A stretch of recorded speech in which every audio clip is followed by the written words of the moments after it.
Good morning, everybody, and welcome to the Maryland Apex Accelerator webinar today. I'm your host, Yasmin Razak, and I'm the Marketing and Training Coordinator here. Today, the topic is Cybersecurity Maturity Model Certification Prep, otherwise known as CMMC, and it is led by Joe Deans at Capstone Management Consulting, LLC. We will get started very shortly. And there will be opportunities for you to ask Joe your questions by typing them in the chat box on your screen, and we will try to get through as many as we can after the presentation. As always, a copy of the slides will be sent to you, and this webinar is being recorded, so it will be available afterwards on our YouTube channel. For those of you who are not familiar with the Maryland Apex Accelerator, it's our mission to help Maryland businesses compete in federal, state, and local government procurement processes, and our services are no cost to you. So if you think you need help, you just have to complete our application form on our website, and we will assign a counselor to work with you. Right now, the waitlist is about 30 days, but we definitely will get to you sooner if we can. Good morning, Joe. How are you? Good morning. I'm doing great. How about you? Very well, thank you. So just before you get started, I just want to do a quick one-question poll. This is just for our database and our statistics, just to find out where everybody is with CMMC levels. And so we can, better help you in the future with whatever it is that you require. So just take a second to answer that one question. And it looks like it says, so the question is, what level CMMC do you have? And 70% of you have none, and 29% of you are working on it. So thank you so much for that. So, okay, Joe, well, the floor is yours. Thank you. Okay. Good morning, everyone. My name is Joe Deans. I am the president and CEO of Capstone Management Consulting. And what we like to do is kind of support working arm in arm with the Maryland Apex accelerators to kind of get small businesses, in the headspace to compete for contracts. And our approach is of course, based on the 5 Ps, and those are prospects, pursuits, proposals, processes, and performance. I've been doing this for quite some time, about 28 years. And so I find that if a business knows what prospects that they're going to look at, and in terms of pursuits, doing the capture and the partnering, developing that proposal, and it doesn't stop there, making sure you have the processes in place and that you're able to perform. So today with CMMC, it's going to be kind of in the process and performance area. So today we'll talk about a couple of things. So what is CMMC? What are the key features of this model, of this framework? What's the timeline? And then what exactly are we protecting? We'll look at CMMC assessment levels 1 through 3 and their respective requirements. We'll put it all together and look at how does it affect you as an organization? How can you comply? And what do you need to do next? And we'll talk a little bit about our E3 approach to make that a little easier for you all. I'll give you some key takeaways, and we'll do the Q&As as well. So what is CMMC? So this is kind of very informative slide, and we'll just take it what, why, and who. We'll take that approach. So what is it? It's the Cybersecurity Maturity Model Certification, and it's a framework that was implemented by DoD in concert with the CMMC AB to get a handle on the security measures to safeguard federal contract information, FCI, and CUI, the controlled unclassified information. And so they wanted to have a consistent pre-award, and notice I said pre-award. So that means that, once this is fully implemented in 2027, and we're at a couple of marks now, there will not be an award unless you have the requisite CMMC level status. in SIPRs. And so they wanted to make sure consistently that they're looking at contractors to make sure that the appropriate cybersecurity protections have been implemented to safeguard DoD information, the FCI and the CUI. And the final rule became effective December 16th, 2024. So why are they doing this? Again, to better protect sensitive unclassified information, to increase the cybersecurity posture of the defense industrial base, the DIB. And they also, in turn, were addressing some of the policy problems that they had in terms of lack of verifying contractor compliance with cybersecurity requirements. So you had some contractors where they did a sampling, they were attesting and affirming that they had done the self-assessments and they had passed, but then they ended up finding holes. So this came about to make sure that if you're attesting and affirming that you've done the self-assessment and you meet the requirements, that you actually do. And so again, inadequate implementation of cybersecurity requirements was something that was found. And then on their end, just having the appropriate resources to verify compliance, because the defense industrial base is so large, DoD didn't even have the resources to verify compliance. And so CMMC will help with this. And then also the reduction of duplicate or respective assessments of DoD industry partners on a contract by contract basis. So each contract would have requirements in them.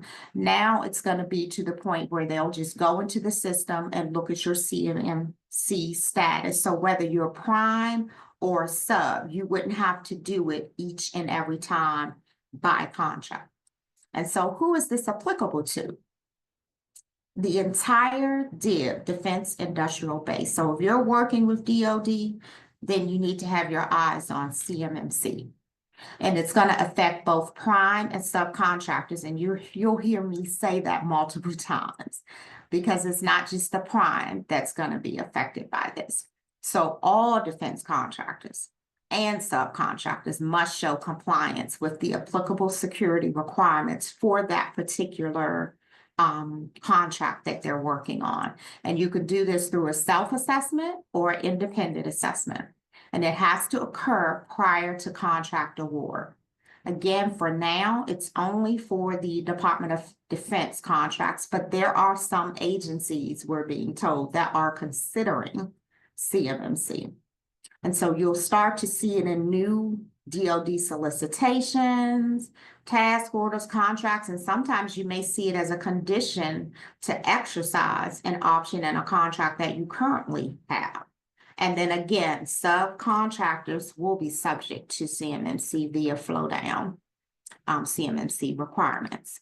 And so how is this going to be done? So they've broken it out in a couple of phases. So phase one, we're in phase one now. So December 2024 kicked off phase one. And so at this point, you should be focusing on self-assessments for at least level one.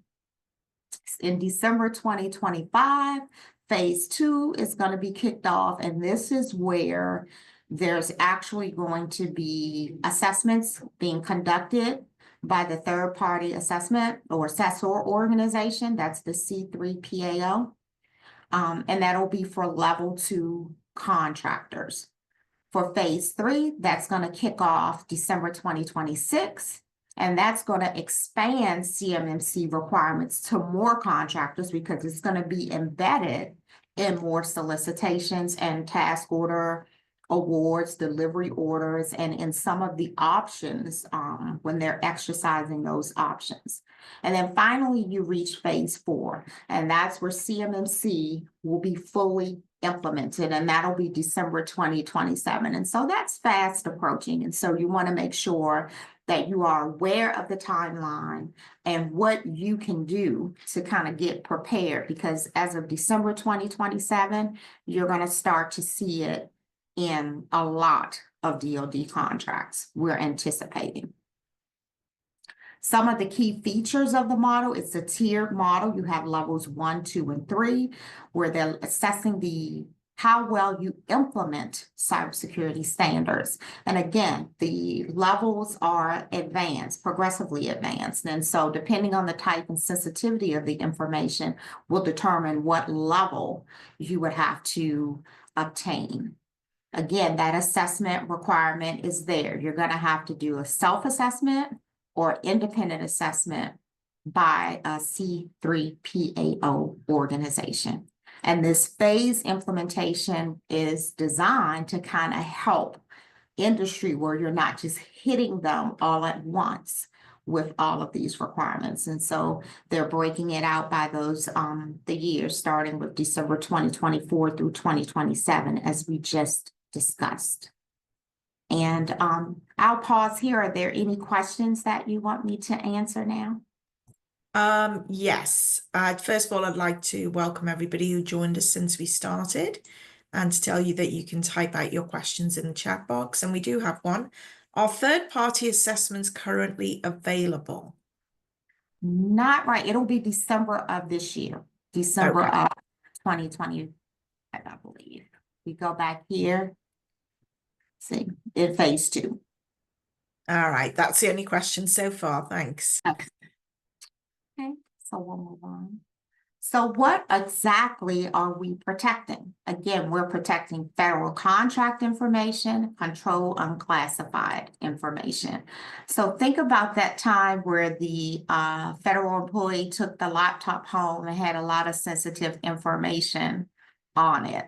And a couple of people's information, I'm just saying couple to be, generous, was compromised. And so the government wants to make sure that malicious actors are not coming after subcontractors and prime contractors to obtain government information. And so they want to protect federal contract information, which is information provided by or generated for the government as you provide products and services to the government under your respective contracts. And then that control unclassified information, which we refer to as CUI, that's information that requires safeguarding or dissemination controls. And the DoD CUI registry, that website, lists the different categories of the CUI. FCI is just federal contract information. And so you have to protect FCI and CUI at a level that commensurates with the level of risk. So high risk may require you to be CMMC level 2, but not a self-assessment, an independent assessment by the C3PAO. And again, keep in mind, it was designed to provide DoD with increased assurance that a DIB contractor or DIB contractor can adequately protect FCI and CUI. And again, you'll hear me say it multiple times. It flows down to subcontractors. So subcontractors are not immune to CMMC. So let's look at the CMMC assessment levels. There are 3 levels. Level 2 has 2 pathways, and we'll talk about that. But when you look to the right at the model, you can see that the levels are progressive. So you'll see at level 1, you have 15 requirements that are aligned with the FAR 52-20421. And that's where you do a self-assessment and do an annual affirmation, of course, load your system security plan up into the supplier performance risk system. You'll hear that term, that's SIPRS, SPRS. You'll load that information up there. And again, we'll talk about the requirements with level 1. And so at this level, you're just looking at these requirements and assessing your cybersecurity environment against these requirements. And so no third party or government-led assessments are required for level 1. So for level 2, this is where you get to the broad protection of CUI. So any contractor that handles CUI, these level 2 requirements must be addressed, and they're based on the NIST special publication 800-171 revision 2 currently. So there are 110 requirements in that SP for now.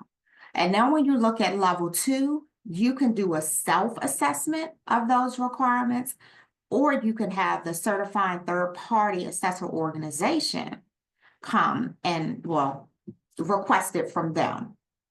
And that will be determined by the contracting officer for that specific solicitation. So if you open a solicitation and it says, okay, CMMC level 2 self-assessment is required, then you know, okay, we'll have to have that self-assessment done and uploaded in CPRS prior to award.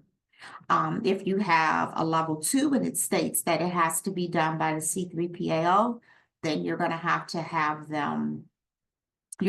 set up something to have an assessor come in and organize all of that through the certified third-party assessor organization. When you get to level 3, you have all of level 2 requirements, which are those 110 requirements, plus 24 additional requirements from the NIST SP 800-172. All of these documents, you can just Google them and the information will come right up if you're interested. So for level 3, these are contractors that handle the most sensitive CUI, and they will be required to meet the level 3 requirements per the solicitation. In order to get to level 3, you must have achieved level 2 prior to this level 3.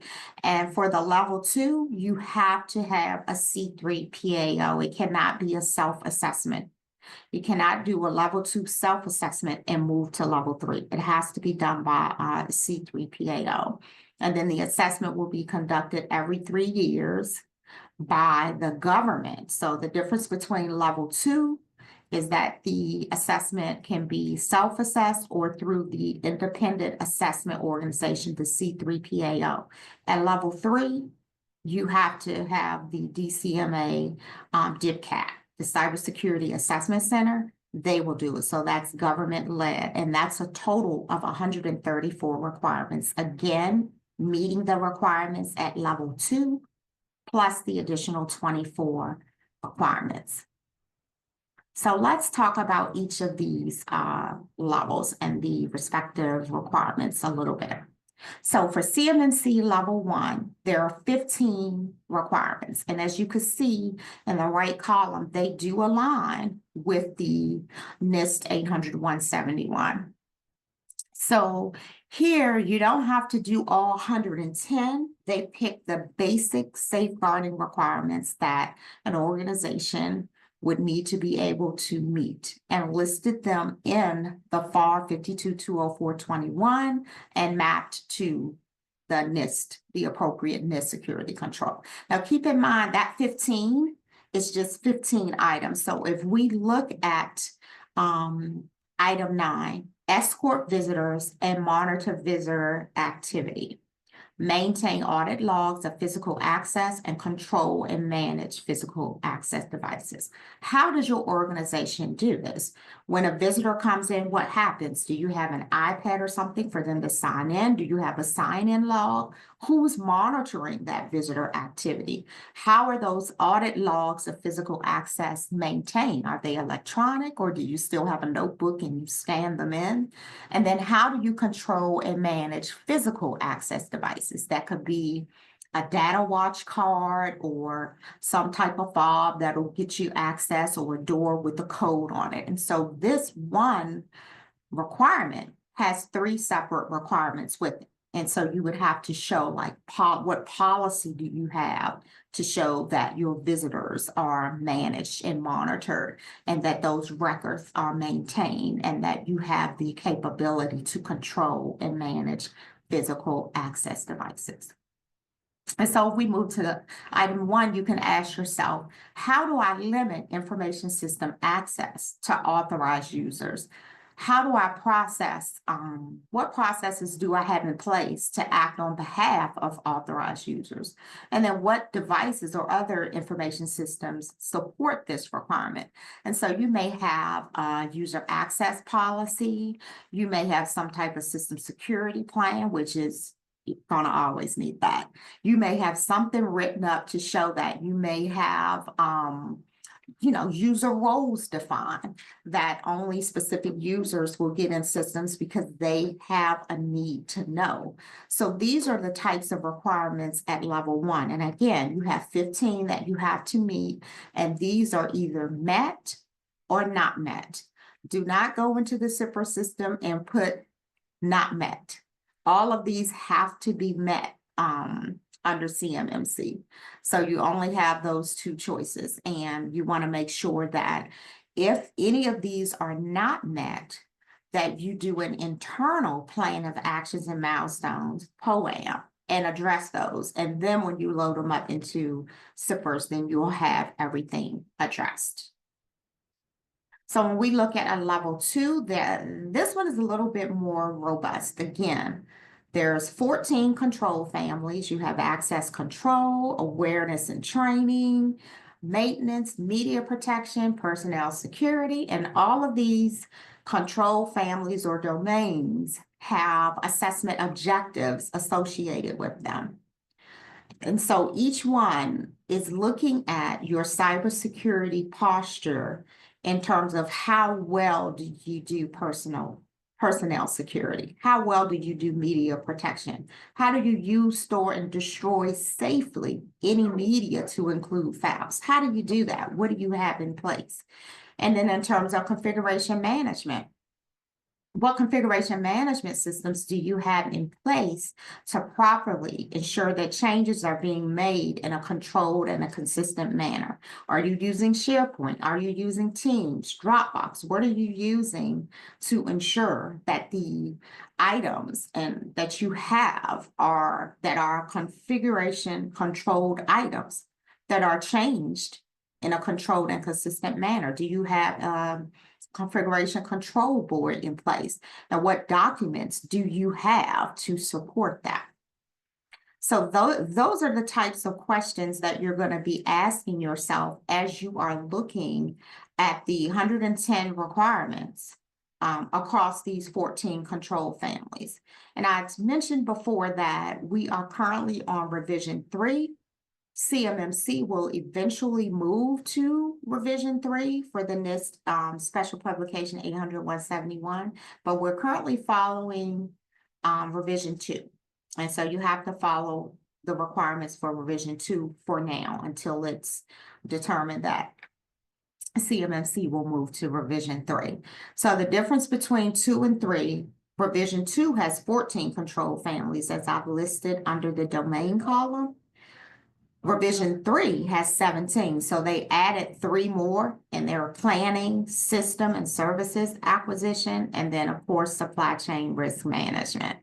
So that's going to be the difference. And so all of these requirements, all of the assessment objectives associated with each of the requirements within these control families will have to be addressed either through a oh my, I went too fast, either through a self-assessment or independent assessment with the C3PAO.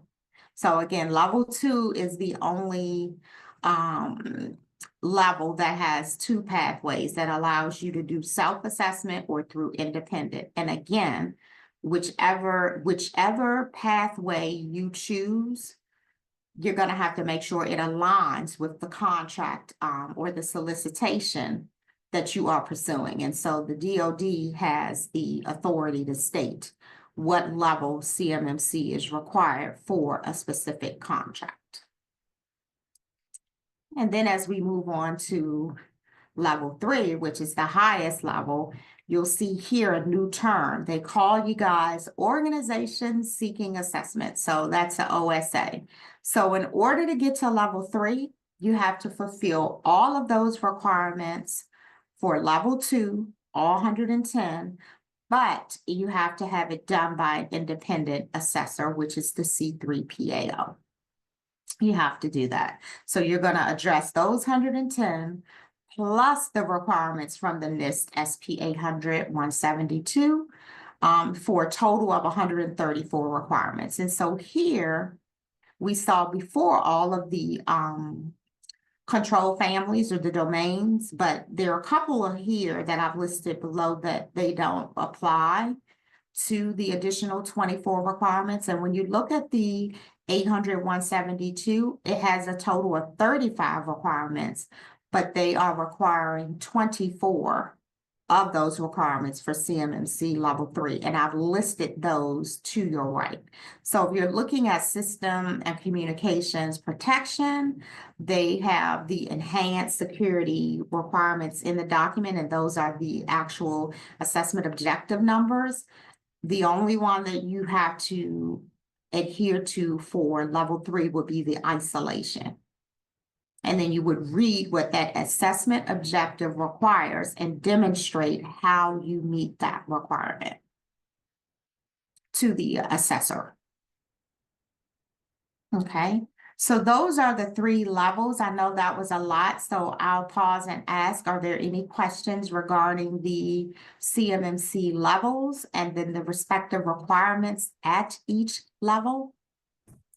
Thanks, Joe. Yeah, there's some questions come in. I guess I'll just go from the top if that's okay. Okay, so under CMMC 1.0, there was a plan, excuse me, that allowed contractors to bill the price of the CMMC certification into the cost of contract pricing. Is this still available under 2.0? Not to my understanding. They did give you some cost estimates. If you look at the ruling, towards the end, they gave you some cost estimates, but no, the government, I mean, if you're building your rates and you know how much you charged and you want to build it into your rates, I'm sure you can do that because that's your business model. But that should not be something that you are charging the government directly for. Okay, we have a couple of questions about CUI.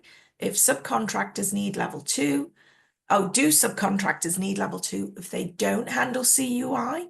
And if contractors don't handle CUI, can they still get level 2? Yeah, you can assess your organization for level 2, do a self-assessment. Okay. Should this be included in a business SOP? I would say yes, because there are annual requirements that you have to do for and some of you should already have that because level 1 requirements are the basic safeguarding requirements. And sometimes that clause is in civilian contracts. And so at a minimum, you should have a system security plan and you should have that self-assessment done. And you should maybe have a process for doing that and then your process for updating SIPRs annually. Okay. Did you mention some training? Somebody's asking if there's a link to the training. So I don't know. Did you mention training? No. No, sorry. I don't know what that question's about then. And is there final question is there a company or agency that can help me get certification for level 2? You would work with a CCP, what is it, Certified Cyber Professional, or CCA, or organizations such as myself and my colleague Craig Williams that's on the line. You would find someone to help you with this because it's a lot. If you look at the actual ruling, the rule from the FAR, they have the cost estimates there, and you're going to need people that are aware of how this works to get you through. Because if you have, say, for instance, a contract with DOD and it's up for recompete, and they put in CMMC level 2 C3PA, that means in order for you, I mean, you could still bid on it, but before that's awarded, you're going to have that status. And that's where they say pre-award. So they're going to look into SIPRs under that CMMC area in the, Procurement Integrated Enterprise Environment, PIEE. They're going to look in there. And if you have all of your documents there and your status is CMMC, the level 2, C3PAO, which is required, then they'll award you the contract, but they are not going to award a contract to any organization that does not have that CMMC status required by that contract, and requiring you to put it into the system. So if it's not there, they'll move on to the second runner-up. So that's why now it's important to get started. Okay, I think that's all the questions for now. We'll do some more at the end. Thanks. All right, so that was a lot for you guys. So we're going to just kind of put it all together. So the first step that happens is the government, meaning DoD, will determine the CMMC status requirement, and they will be included in the solicitation. So if they say a level 1 basic, which is a self-assessment, is required, and you have that, then, by all means, bid on that contract. And if you don't have it in place, you can still bid, but prior to award, you've got to have it in there. So if you're submitting something, let's say March 31st, and you're anticipating awards in May, you have to have it in there by May, because if they go to award, if they go and they say, okay, this is a great company, we're going to award them the contract, and they go and check, just like they check FAPIS, just like they check to make sure that your SAM profile is updated, they're going to check to see if you have the CMMC status that's required by that solicitation. So you want to make sure you have that. So if you're doing level 2 broad in itself, if that's required, just make sure you have it and it's in CIPRS and they can see that. If it's a level 2 broad with the independent assessor, which is the C3PAO, then that has to be in the system as well. And then the top one, the level 3 enhanced, conducted by DIPCAT, you will want to make sure that's in there. So whatever that CMMC status requirement is in the solicitation, you've got to have it prior to award. So my suggestion is have it in place so that if you go to, get it awarded and something happens to the system and there's a timing issue where the contracting officer looked and didn't see the CMMC status, but you have it, and then they move on to the next. So you want to avoid that. So try to get things moving now so that you're not playing, what they say, chicken with the CMMC status being updated in CIPRS. So after the government determines that CMMC status requirement, then you're going to perform that assessment. And that assessment, meaning you may already have it done. So you can go into CIPRS and check and make sure that your record is current. If you don't have it, especially the level 1, just, make sure you have it. You want to make sure you have it, again, prior to awarding, because a lot of times you don't know when they are going to award it. It's just best to have it prior to you submitting that proposal. And that's just my advice. And then scoring. So at level 1, we talked about the score is not really required. They're looking at it as met or not met. And at level 1, all of those requirements, those 15 requirements that we talked about, have to be met. So you can't go into CIPRS and say, oh, I meet requirement 1, 2, 3, but 4, 5, and 6 are not met. But I'll just do a plan of actions and milestones to do that. You cannot, because you cannot have a plan of action and milestones with level 1. So when you get to level 2, you have to have a score of 88 there. And the requirements are valued at 1, 3, and 5 points, and that's actually listed in that code of federal regulations, that 17024 C2IB that I have listed there again. You can copy that and paste it, and then you'll see the different values grouped. It's a grouping, these security requirements are worth 1. These security requirements are worth 3.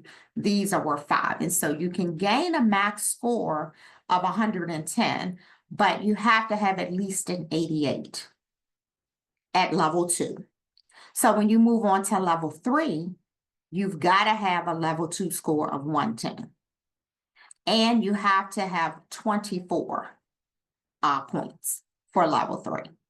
So those 24 requirements, you have to get a point for each one. So you'll have the 110 score from level 2 plus your 24. So those are the scoring methodologies that they're going to use. And so you want to make sure that when you are filling out your assessment spreadsheet, you look at that score and see where you land. And then that way you kind of know by doing that internal gap analysis where you stand.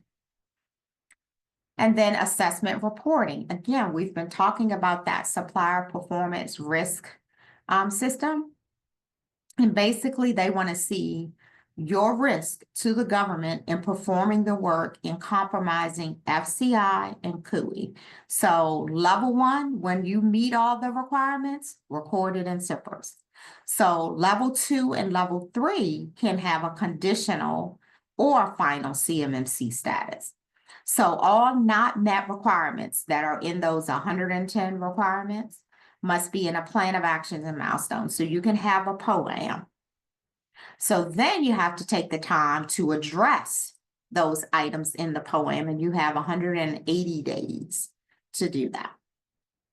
And then under the C3 PAO, they'll come back and do a POAM closeout assessment to make sure that you have addressed all of those outstanding items. Internally, you should be doing the same thing. My advice is do your assessment internally, identify any requirements that you do not meet them, and then put it into CIPRS. Then the final CMMC status is achieved when the assessment results in a passing score with no POAM, and this is with the C3 PAO, or when the POAM has been closed out. So again, at level 2, you need a score of 88. So keep that in mind. If you're doing a self-assessment and your score is 70, do not put it in CIPRS until you are at 88. And then have your POAM internally where you're addressing it. And then there's a maintenance piece to this. So at level 1, you're doing that self-assessment every year, and then you're putting your affirmations in CIPRS. So you've got to do that every year. Looking at your system security plan and making sure it's still accurate. Looking at those 15 requirements and making sure that you are still meeting them, or maybe you have enhanced some of those. And so you want to update that self-assessment. And then at that point, you can say, okay, do I want to move to a self level 2? You know, you can look at it from that perspective where you're growing and increasing your security measures over time.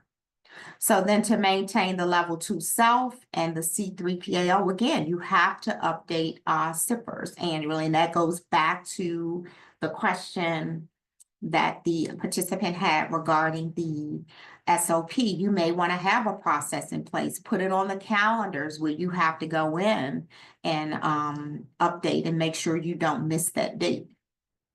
So level 2, you're going to have to undergo a assessment with the C3 PAO every 3 years. And so if you take that path every 3 years, so think of it like CMMI, you have to do that every 3 years. ISO, you're doing it annually, and then on that 3rd year, you're doing a full certification. So it's the same thing. You're doing it annually without an external person, and you're updating CIPRS, and then on that 3rd year, you'll have the independent assessor come in. That's if you are at level 2 and you've taken the C3 PAO path. And then the same thing for maintaining level 3.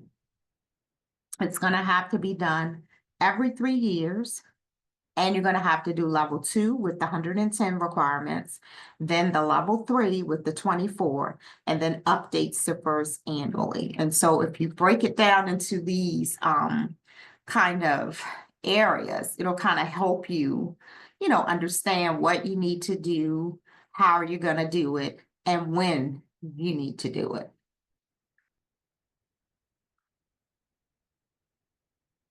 So how does it affect you? Again, remember that timeline. So from December of 2024 up until now, you should have been conducting at least a level 1 and updating that into CIPRs. Now, when December 2025 comes, that's all about level 2. So think about doing a level 2 self-assessment.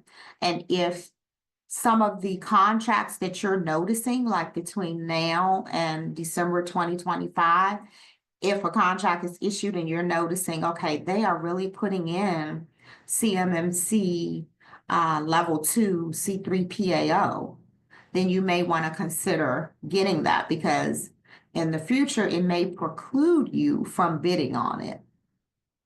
Because they can't, well, you can bid on it, but it's just not financially prudent, because you don't know if you're going to have that level 2 assessment by the time it's awarded. So again, think of it like SAM. If you don't have it by the time it's awarded, they're going to go to the next one. Just like in SAM, if they check it before they award it to make sure that your profile is active. If it's not, they do not award to you, because that's a requirement. So again, understand those contract requirements, because CMMC levels will be included in those contracts. And then with organizations within the DIB, that's both prime and subcontractors, you're going to have this. So make sure, you're talking to your primes if you are a sub, to see how they're going about it. Or, if you're just an organization that wants to start bidding on DoD contracts, looking at that level 1 now and getting that into CIPRs, and then between now and the end of the year, early next year, looking at that level 2. And you have to ensure, again, subcontractors are meeting that. So they're required to do it through flow down provisions, which are in the contract. Keep in mind, this is all about FCI and CUI. So here you can determine your scope. So it's not your whole business. So if you have a FedCiv and a DoD and an Intel, you can break those up into different segments or enclaves. And depending on where that information is stored that needs to be protected and handled, you can kind of isolate it into its own little area. And so it's best to use that if less than 60% of your business is in scope. So if you have 20 contracts and only 3 of them are DoD contracts that have federal contract information, you can isolate those separately, and then that part of your business will be required to follow the CMC requirements based on the level determined in the contract. So again, read the contract, count the cost, because there's going to be a limited waiver authority provided to the DoD acquisition executive, meaning most contracts are going to have it. They're going to have to fight to get it, to keep it out of a contract. So they want to have that CMMC level status in the contract, because they want to be assured that the DIB is effectively protecting and safeguarding FCI and CUI. And so how do you comply? What can you do now? As I said before, start looking at level 1. If you have that in place, upload it into CIPRs, put that, that you're at least level 1, and then start looking at level 2, those 110 requirements to do a self-assessment in that way. But you got to get moving, you got to get assessed, you got to get compliant, because you're going to have to have this in order to compete for DoD contracts. So keep in mind, it was finalized, so we're going to have to do it. So we're going to have to comply. So again, as I said, for now, conduct that level 1 at a minimum and put that into CIPRs, and make sure that everything is met. Make sure you have your system security plan. And if it's not met, do that assessment internally. And when it's met, upload it into CIPRs. And again, the contracting officers are going to validate that score prior to awarding contracts. So if you see that CMMC clause or that DFARS 252-204-7012, you're going to have it. So implementation may take a little longer than when you're estimating what you're estimating it for, depending on your current cybersecurity posture. Again, as we talked about, the percentage of your business that's responsible for handling FCI or CUI. And keep in mind that for level 2, there are 14 control families and there are 110 controls, but they morph into over 300 assessment objectives. So it's about 320. So you want to keep that in mind. So when you see the 110, just know that one control can have multiple assessment objectives, and it's about 320.